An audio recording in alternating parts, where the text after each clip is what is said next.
Greetings, chess friends. Welcome to Chessisize 101, the channel where we improve our chess together.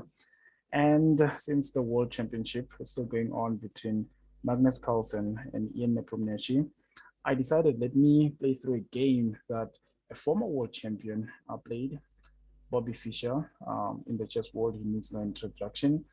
He's deemed as the greatest chess player of all time, many will argue, but you can see what he did on the board, and even today, it's still adored. So here, going with the theme of the Italian opening, he played a game on the Evans Gambit, and oh boy, was I impressed. Obviously, it's Bobby Fischer playing it. So here the game starts with 1e4. And this game was played in London. No, sorry, it was not played in London. It was played in the US in 1963, I think. Apparently, it was an exercise or a friendly game in the chess club. So 1e4 was on the board, and then e5, knight f3, knight f6, knight c6, still standard stuff, bishop developed, indicating that that is the Italian. And here, his opponent, our grandmaster, like just mirrors what everything is doing. This is still standard stuff, but the surprising moves that comes, it's the pawn to b4, indicating that, you know what, I'm keen to give away this pawn. Let's see, do you want to take it with your knight? Do you want to take it with your bishop? Most definitely, black can decide not to take here, but in this case, he takes, and then we have the Evans Gambit. So the crucial thing that follows now, it's for white to develop this pawn and kick away the bishop and ask the question, where is this bishop going? Where do you want to retreat this bishop to? So, okay, it's kicked, and then it goes to a5. So this is still standard. What you want to do is that you want to gain traction in the center. So this move is on the cards. This knight is protecting this pawn.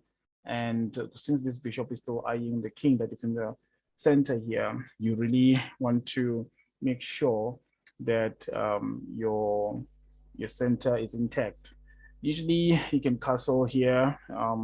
I prefer castling first just to get my king into the safe space, but that is also sometimes deemed slow if you want to quickly surprise your opponent with a sharp play.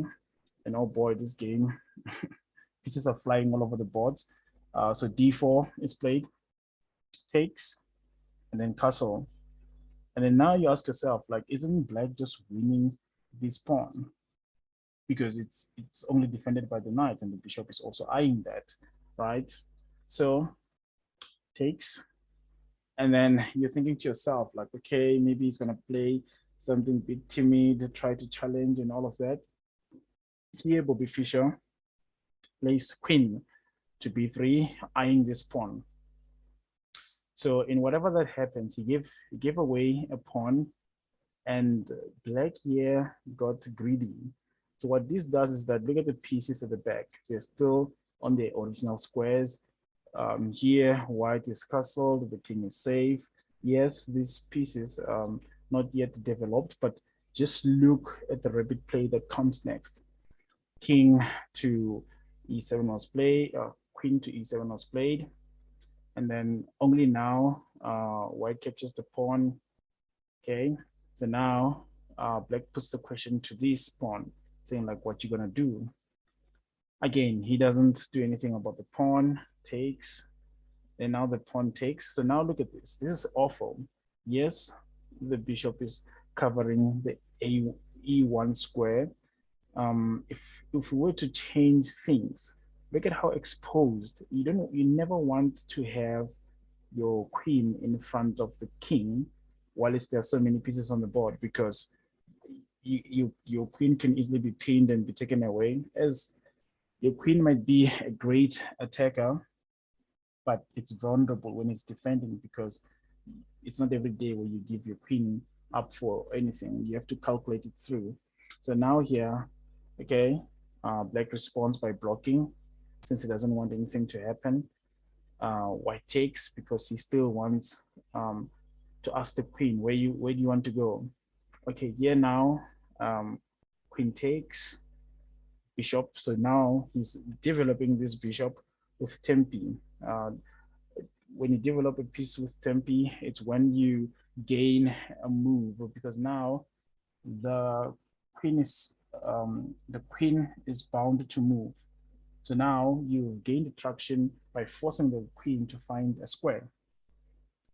Okay, queen goes to g5, and then here white, look at this. Okay, these pawns, nothing is developed here. These rooks are still in the original square. That bishop is even behind the pawn, so meaning it needs a move. It needs to first move this pawn, and then only then gets to move. So, but white is now coordinated. Yes, he lost his queen side, but he's not aiming to play this game through to an end game, because now doesn't have much pawns. But then look at this little move. Why does white play this move? Because it doesn't make any sense. It's giving up another pawn. So simply here, white is playing this move to deflect the queen.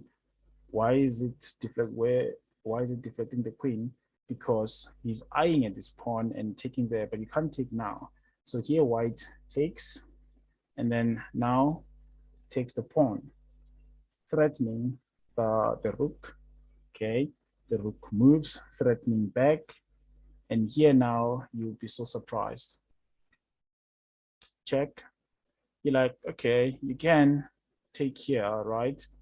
But then again, we'll still do the same thing will apply. So then black decides, let me step aside because I don't want to be lost in the center. And then another move that white plays. So where do you think this bishop is gonna go? Because now it's under attack. For us patters, we think whenever you're attacked, just move away your piece, and but he has even another stronger move. Queen to g3. Wait a minute. Okay, what's happening here? Why queen to g3? Well, queen to g3 is the move, and it was in this position that his opponent resigned. You ask yourself, why does he resign? Because if simply the queen just takes here, this is checkmate. So this little trick of deflecting. So in chess, not only do you need your pieces developed and coordinated, you need to actually get to mark essential squares where you can deflect your opponent. So this is what Bobby Fischer did. He's deflecting the queen. And in this position, I actually played against the computer, just checking if I can beat it. I'm glad to inform you that I did win this position against the computer. But it was not easy because after here, he plays, okay, let's just go back a little bit. This was played. This is the best line for the computer takes. I don't think mine was, but I'm happy to take the queen. And then, yeah, this is how the game goes. Just maneuvering the pieces. And the computer is not making it easy for me, but neither it was not that difficult. Now I need to find a way to break into this territory because this is holding everything together, and the computer's gonna do. So I'm gonna try and maneuver anywhere how I know how to. And eventually, after a couple of moves, I did manage to get into a position where I give up some pieces, and I'm banking on just queening here. And then there we go, takes. So now the position is simplified. Eventually, after 69 moves, the game was won. So there you go.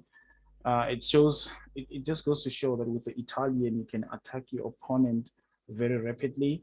And if you can win this position against an engine like Stockfish, I think that's impressive. So I was really keen to play through this game, and I really loved how Bobby just demonstrated that you can give away material in order to gain positional advantage, something which we beginners don't really stick to. But if you coordinate your pieces and get everything working for you, you'll be able to win many more chess games.